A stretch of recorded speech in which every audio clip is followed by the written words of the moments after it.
என் கர்த்தரை நான் ஒருபோதும் கைவிடுறதில்லை.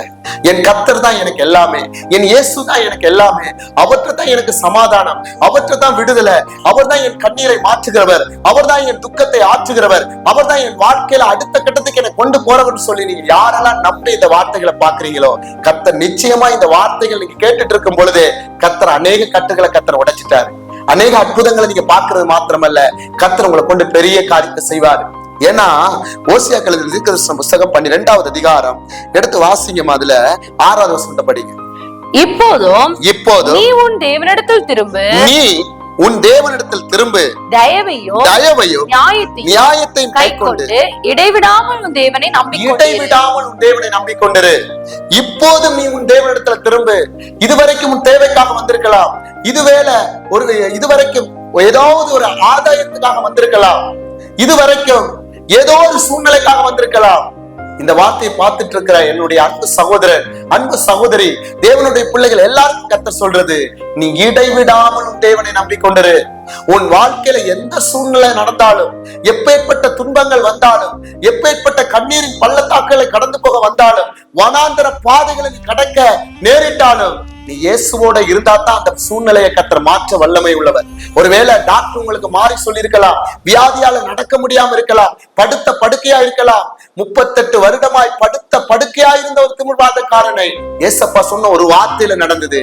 இன்னைக்கு நீங்க இடைவிடாமல் நம்பிக்கொண்டிருக்கணும். வருஷங்கள் போலாம், நாட்கள் போலாம், ஆனா கர்த்தர் உங்களுக்கு கொடுத்த வாக்கு தத்தமும் வார்த்தையும், நீ இருக்கிற நம்பிக்கையும் ஒரு நாள் போகாது. ஏன் தெரியுமா? வசனம் சொல்லுது, ஆபகுக்கு எழுதின தீர்க்கதரிசன புத்தகம் 3வது அதிகாரம் எடுத்து வாசிங்க 17, 18. அத்திமரம் துளிர் விடாமல் போனாலும், திராட்சை செடிகள் உண்டாகாமல் போனாலும், ஒலிவ மரத்தின் பலன் அற்று போனாலும், வயல்கள் தானியத்தை விளைவியாமல் போனாலும், கிடையில் ஆட்டு மந்தைகள் முதலற்று போனாலும், தொழுவத்திலே மாடுகள் இல்லாமல் போனாலும், நான் கர்த்தருக்குள் மகிழ்ச்சியாயிருப்பேன். நான் கர்த்தருக்குள் மகிழ்ச்சியாயிருப்பேன், என் ரட்சிப்பின் தேவனுக்குள் களிகூருவேன். பாருங்க, அத்திமரம் ஒருவேளை எனக்கு பாருங்க விவசாயம் போட்டிருக்கிற அதுல பலன் இல்ல, அதை குறிச்சு கவலைப்படாதீங்க. அடுத்து சொல்றாரு, திராட்சை செடியில இன்னைக்கு ஒருவேளை பாருங்க தோட்டத்தை செய்யறவங்க அதுல இருந்து ஏதாவது ஒரு பலன் வேணும்னு எதிர்பார்ப்பாங்க. சில சூழ்நிலைகளால இன்னைக்கு அதுல பலன் இல்லாட்டி கூட கவலைப்படாதீங்க. இதெல்லாம் ஒருவேளை அழிந்து போயிடும். பாருங்க, நீங்க பாக்குற இது எல்லாமே பலன் கொடுக்காம கூட அழிந்து போயிடும்.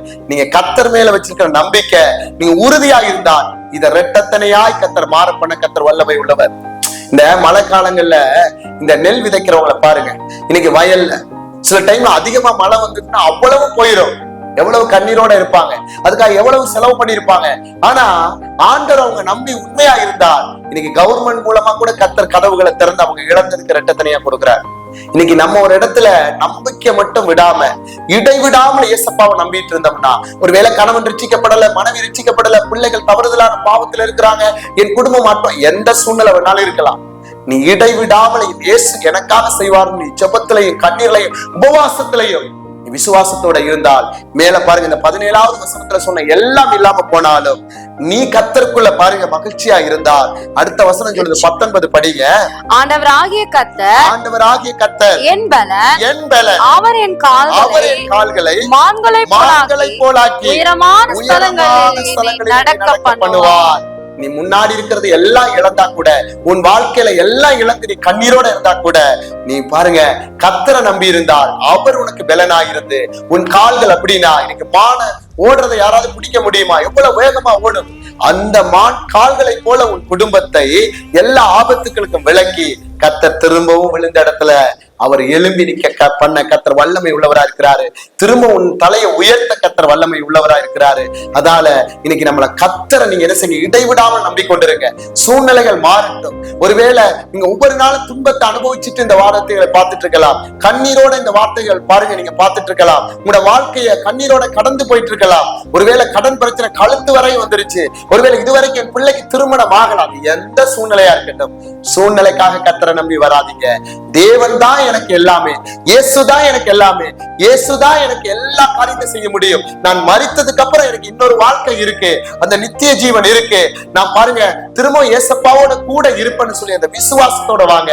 கர்த்தர் நீங்க அவரை நம்பி வந்தா மத்தேயு 6:33 அவர் பாருங்க என்ன சொல்றாரு தெரியுமா? முதலாவது தேவனுடைய ராஜ்யத்தை தேடி நீங்க வந்தீங்கன்னா உங்களுக்கு எல்லா காரியத்தையும் கர்த்தர் கொடுக்க வல்லமை உள்ளவரா இருக்காரு. அதால சோர்ந்து போகாதீங்க, கவலைப்படாதீங்க. எதை இழந்தாலும் நம்பிக்கையோட இருங்க. அவர் தான் உங்களுக்கு பலன். இனிமேல் வர்ற எல்லா நாட்களையும் அவர் தான் நம்ம கூட இருந்து நம்மளை நடத்துகிறவர். நீங்க தொடர்ந்து ஜெபம் பண்ணுங்க. ஏன்னா லூக்கா 18:1 ஒரு பாருங்க, அங்க ஒரு சம்பவம் நடக்குது. அந்த லூக்கா 18:1 நீங்க படிச்சீங்கன்னா ஒரு ஆள் வந்து நீதிக்காக ஒரு பாருங்க விதவை வந்து அவங்களை என்ன செஞ்சுட்டே இருக்கிறாங்க பாருங்க, அவங்களை தொந்தரவு பண்ணிட்டே இருக்கிறாங்க. அவன் சில வருஷங்கள் அந்த வசனத்தை கூட படிக்குமா? லூக்கா 18 சோர்ந்து போகாமல் எப்பொழுதும் ஜெபம் பண்ண வேண்டும், எப்பொழுது ஜெபம் பண்ண வேண்டும் என்பதை குறித்து அவர்களுக்கு அவர் ஒரு உவமையை சொன்னார். ஒரு பட்டணத்திலே ஒரு நியாயாதிபதி இருந்தான். அவன் தேவனுக்கு பயப்படாதவனும் மனுஷரே மதியாதவனுமாய் இருந்தான். அந்த பட்டணத்திலே ஒரு விதவையும் இருந்தார். பாருங்க, அங்க ஒரு விதவையை சொல்றாரு. அந்த நியாயாதிபதியும் அங்க நம்ம உதாரணமா சொல்றாரு. அவள் அலட்டி அலட்டி கடைசியில அவன் ஆண்டருக்கு பயப்படாதவனே நீதி செய்ய அவன் மனசு வரும் பொழுது, நீங்க ஏசப்பாவை நம்பி இருக்கிறீங்கல்ல, ஏசப்பா மேல பக்தி வைராக்கியமா இருக்கிறீங்கல்ல, எவ்வளவோ எதிர்ப்பு இருந்தாலும் இன்னைக்கு தேவனுக்காக உண்மையா இருந்து இந்த வார்த்தையை பாக்குறீங்கல்ல, உங்களை ஒருபோது கைவிட மாட்டாரு. இந்த வருஷத்துல கர்த்தர் திரும்ப உங்களை தூக்கி நிறுத்த வல்லமை உள்ளவரா இருக்கிறாரு. தேவனை பிடிங்க, கர்த்தரை தேடுங்க, கர்த்தர் உங்களை கொண்டு பெரிய காரியத்தை செய்வார். God bless you.